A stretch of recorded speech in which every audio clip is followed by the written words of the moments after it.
জয় জগন্নাথ। সবাই একবার বলো। আচ্ছা, তোমরা কি দীঘাতে জগন্নাথ মন্দিরে এসেছো? যদি এসে থাকো তাহলে কমেন্ট করে জানিও তোমাদের কেমন লেগেছে।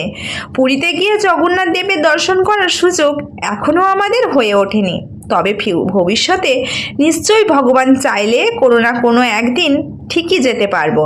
যেভাবে আজকে দীঘার জগন্নাথ মন্দিরে চলে এসেছি, কখনো তো ভাবতেই পারিনি যে এখানে আসতে পারবো, কিন্তু চলে এসেছি। ওই যে ভগবান চেয়েছে সেই জন্য। আর এসে কি বলবো তোমাদের, এখান থেকে যাওয়ার ইচ্ছেই করছিল না।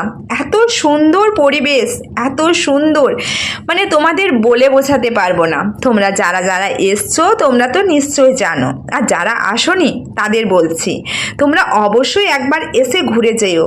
এত সুন্দর, তোমাদের এখানে একবার এলে তোমাদের মনের মধ্যে যা কিছু কষ্ট, যা কিছু অশান্তি আছে সব এক নিমিষেই দূর হয়ে যাবে। সন্ধ্যাবেলায় এখানে এসে আধা ঘন্টা বসো, তারপর দেখো মনের পরিবর্তন কাকে বলে। আমারও মনে অনেক অশান্তি ছিল, সন্ধেবেলায় আধা ঘন্টা এসে এখানে বসেছিলাম। কি বলবো, এত এত ভালো লাগছিল, এখান থেকে যেতেই ইচ্ছে করছিল না। আর মিষ্টু তো এখানে বসেই আছে, বলছে বাড়ি যাব না, কিন্তু কি করব, বাড়ি তো যেতেই হবে।